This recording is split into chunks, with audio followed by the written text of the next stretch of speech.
First Contact and Misunderstanding. The Grand Council Chamber of the Galactic Confederation hummed with the voices of 43 species. Representatives from across the known galaxy sat in tiered rings around a holographic display of a small blue-green planet. High Arbiter Velex, a tall figure with silver-scaled skin that shimmered under the chamber's lights, raised his six-fingered hand. The chamber fell silent. "We have discovered a new spacefaring species," Velex announced, his voice translated simultaneously into the languages of all present. "They call themselves humans, and they inhabit this world they name Earth." The hologram zoomed in, showing cities glittering with lights, orbital stations, and primitive interplanetary vessels. "They have achieved faster-than-light travel only within the last 70 Earth years," continued Velex. "Their technology appears rudimentary, but they have expanded rapidly, establishing outposts throughout their solar system." Commander Shiren of the Confederation Defense Fleet studied the hologram with keen interest. The Telari were known for their tactical brilliance, and Shiren had earned her reputation through centuries of service. Unlike the colorful delegates around her, Shiren's gray skin and practical uniform reflected her species' utilitarian mindset. "What do we know of their history?" she asked, her four eyes narrowing as she examined the human vessels. The chamber's AI responded by displaying a timeline of human development. They evolved on a high-gravity world with extreme climate variations and aggressive fauna. Their recorded history shows continuous warfare between their own factions until approximately 150 Earth years ago. Shiren's upper eyes blinked, a sign of concern among her kind, a species forged in conflict. "We should proceed with caution. Your paranoia is noted, Commander," said Ambassador Zhou, his translucent tentacles rippling with bioluminescent patterns that betrayed his irritation. The Medusan's soft voice contrasted with his imposing presence, "But our scans show their weaponry is primitive. They pose no threat to the Confederation. I volunteer to lead the diplomatic mission," Zhou continued. "First Contact should be handled with grace, not suspicion." High Arbiter Velex nodded. "The Council approves. Ambassador Zhou will depart within 3 cycles. Commander Shiren, your fleet will escort the diplomatic vessel that remain at a non-threatening distance." Shiren didn't argue, but the pattern of scales on her neck darkened, a physiological reaction indicating disagreement. Something about these humans troubled her. 3 weeks later, Shiren stood on the bridge of the Confederation vessel Eternal Vigilance, watching as Ambassador Zhou's diplomatic shuttle approached the human space station orbiting their 4th planet, Mars.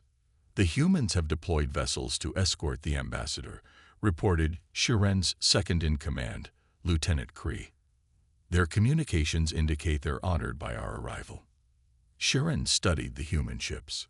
Small, utilitarian, lacking the aesthetic flourishes common to most spacefaring civilizations. Everything about them spoke of functionality over form. "Keep monitoring all frequencies," she ordered, "and maintain distance as agreed, but be ready to close in if." A blinding flash interrupted her. On the view screen, Ambassador Zhou's shuttle disintegrated in a violent explosion. "What happened?" Shiren demanded, her voice eerily calm despite the chaos erupting around her. "Unknown, Commander." Kree's fingers flew across the control interface. "The human vessels are scattering. They're transmitting. They claim they didn't." "Silence," Shiren ordered, her mind racing. "Replay the last 30 seconds before detonation. Maximum enhancement." The view screen showed the final moments of the diplomatic shuttle. Just before the explosion, a small projectile, barely visible, struck the shuttle's hull. "Trace that projectile's origin," Shiren commanded. After a moment, Lieutenant Kree looked up, his expression grave. It appears to have come from the 3rd human vessel, Commander." Shiren stared at the dissipating debris of the diplomatic shuttle. "Send a secure transmission to High Command. Ambassador Zhou's vessel has been destroyed by the humans. Awaiting orders." The response came within minutes. The Confederation Council, in emergency session, had voted. The humans would face consequences for this apparent act of aggression. "Commander Shiren," came the voice of High Arbiter Velix, "you are ordered to execute Protocol 47. Demonstrate the Confederation's power without causing extinction-level damage. Make them understand the gravity of their offense." Shiren's scales flattened against her skin, a sign of resignation. "Understood, High Arbiter. We will commence immediately." After the transmission ended, Shiren remained silent for a long moment. Something about this situation felt wrong. The attack seemed too convenient, too perfectly timed to disrupt first contact. "Commander," prompted Kree, "shall I relay attack coordinates to the fleet?" "Do so," Shiren replied, "but target only military installations. Avoid civilian casualties. And Lieutenant, maintain active scanning for anomalous signals. I want to know if anyone else is in this system." The Confederation fleet moved with precision. Earth's outer system defenses, primitive weapon platforms orbiting their gas giants, fell within hours. The human vessels retreated in disarray, seemingly incapable of mounting an organized defense. On the 8th day of the operation, as the fleet approached the asteroid belt between the 4th and 5th planets, Shiren's suspicions deepened. The humans were falling back too consistently, too orderly for a species supposedly panicking at their first interstellar conflict. "They're drawing us in," she murmured, studying the tactical display. "Commander." Lieutenant Kree looked puzzled. Shiren's 4 eyes focused on the display. "The humans haven't attempted to negotiate. They haven't sent distress signals to other systems. They've offered minimal resistance while retreating in a pattern that's forcing us to commit our entire fleet to a direct approach toward their homeworld." "Perhaps they simply recognize their inferiority," suggested Kree. Shiren turned to her communications officer. "Analyze all human transmissions we've intercepted. Look for encrypted patterns, particularly on non-standard frequencies." For 2 days, as the fleet pushed toward Mars, Shiren's specialists worked. Finally, as they established orbit around the red planet, her communications officer approached. "Commander, we've detected something unusual. The humans are using their civilian communication networks to transmit military data. The encryption is surprisingly sophisticated." "What are they saying?" Shiren asked. "Most is still being decrypted, but one phrase appears repeatedly: Operation Trojan Horse activated." Shiren's scales rippled with alarm. She accessed the fleet's historical database, searching for the term Trojan Horse. When the results appeared, her scales paled to ash gray. "All ships, maximum alert," she ordered. "Deploy in defensive formation immediately." "Commander." Kree sounded bewildered. "The humans are still retreating. Their Mars defenses have already been neutralized. The Trojan Horse," Shiren explained grimly, "refers to an ancient human military stratagem. They appear weak to lure enemies into a trap. We've been following their script exactly." As if in response to her realization, alarms blared across the bridge. The tactical officer's voice rose in panic. "Commander, massive energy readings from Earth's moon. It's impossible." On the view screen, the lunar surface began to shift. What had appeared to be natural features rearranged themselves, revealing massive doors opening in the lunar crust. From within emerged the bow of a vessel so large it defied belief. "Confederation fleet," came a transmission on all frequencies. "This is Admiral Helena Vega of the Earth Defense Force flagship Reckoning. You have violated sovereign human space and destroyed peaceful installations. Stand down immediately or face the consequences of your actions." As the enormous warship fully emerged from its lunar dock, the bridge of the Eternal Vigilance fell silent. The human vessel dwarfed Shiren's entire fleet combined, its hull bristling with weapon systems far more advanced than anything they had previously observed from Earth. "Commander," whispered Lieutenant Kree, "what are your orders?" Shiren stared at the massive human warship, understanding dawning in her 4 eyes. "We've been deceived," she said quietly. "Not by the humans, but about the humans." The standoff above Mars marked a turning point. Neither side had fired yet, but the battlefield had fundamentally changed, and with it, the Confederation's understanding of humanity's place in the galactic order. Revelation and Reckoning.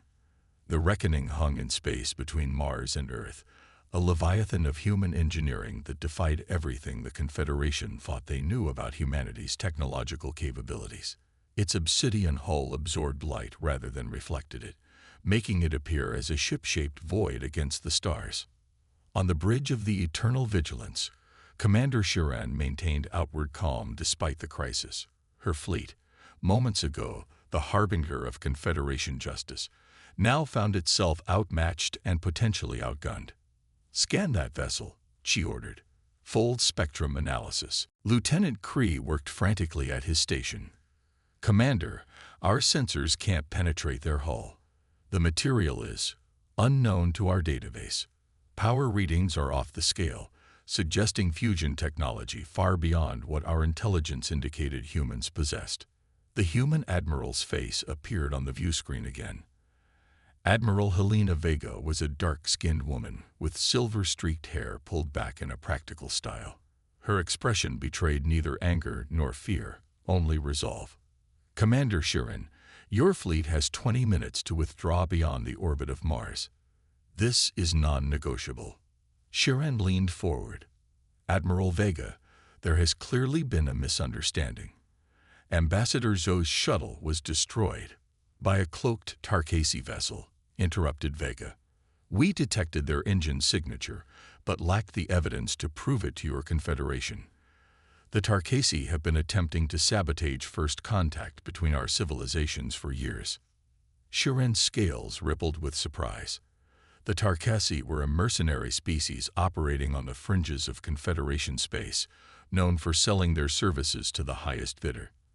"And you allowed us to believe you were responsible, to attack your outposts." A cold smile touched Vega's lips. "We needed to know who was pulling the strings. Your attack pattern confirmed our suspicions.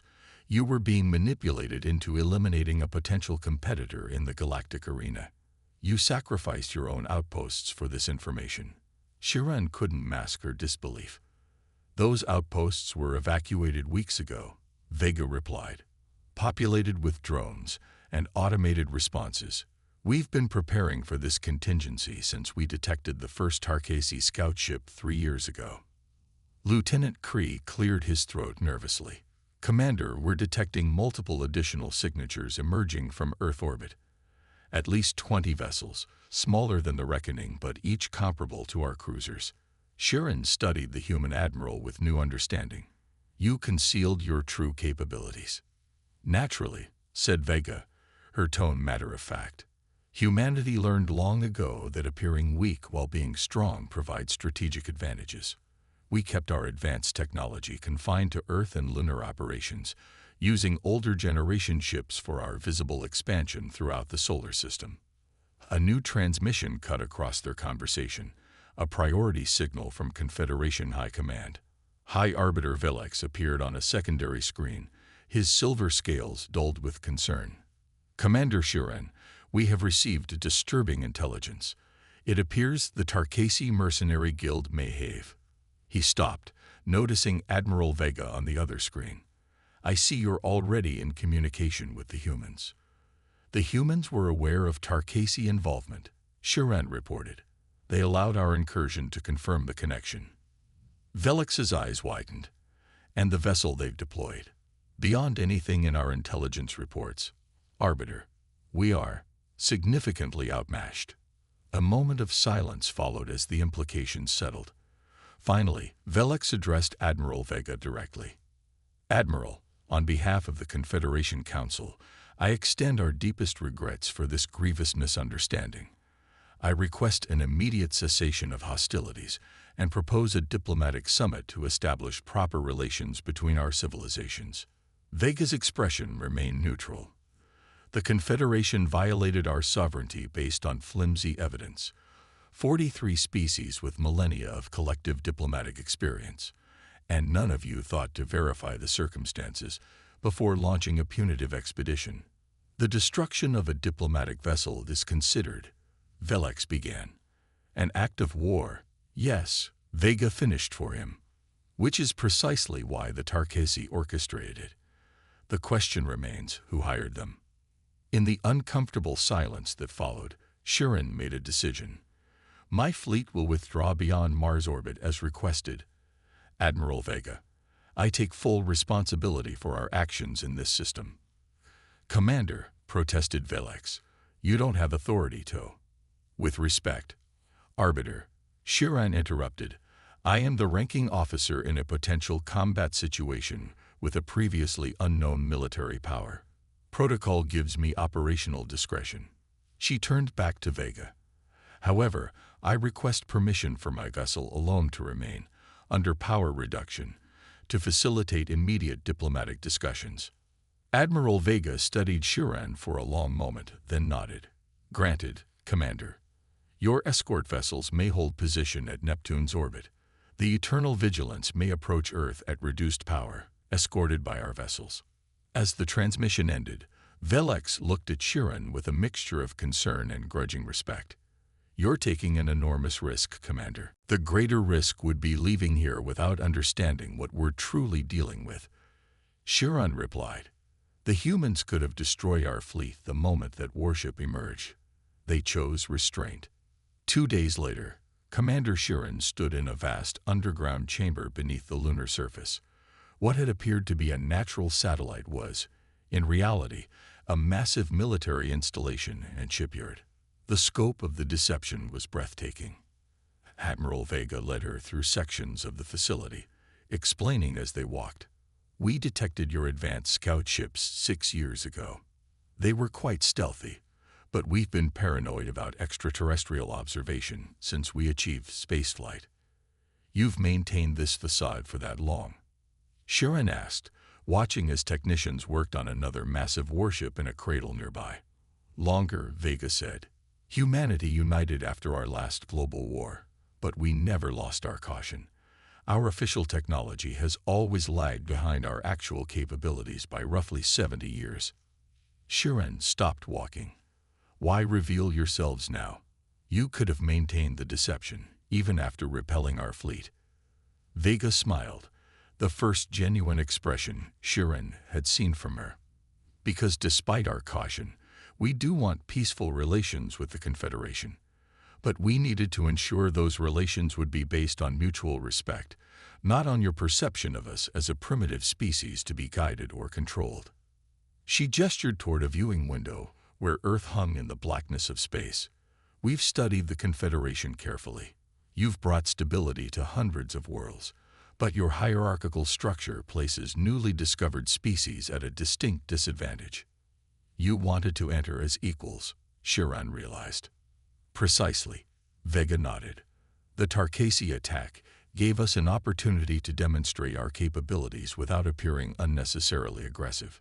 Later, aboard the diplomatic vessel sent by the Confederation Council, Shirin sat across from High Arbiter Velex. He had aged visibly in the days since the standoff. The human delegation arrives tomorrow, he said, his voice weary. The Council is divided on how to proceed. They should not be, Shirin replied firmly. I've seen their lunar facility. Their technological development equals or exceeds our own in several crucial areas. More importantly, they showed restraint when they could have annihilated my fleet. Yes, Velex agreed. Their proposal for membership in the Confederation is unusual. No probationary period, immediate voting rights, and access to all Confederation databases. Shirin's scales rippled with amusement. They know their worth. And they know we know it too, after their display. Velex sighed. The Council will agree to their terms. We have little choice. We have the choice to embrace them as the valuable allies they could be, Shirin countered.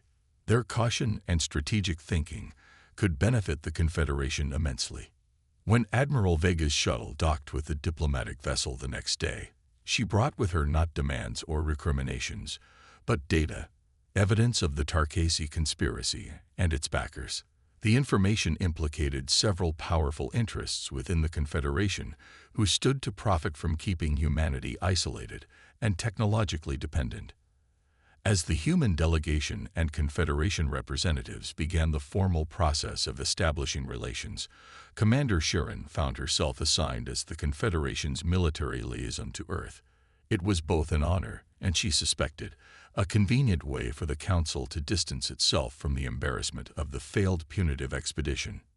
Admiral Vega met her on the observation deck after the ceremonial dinner concluding the initial negotiations.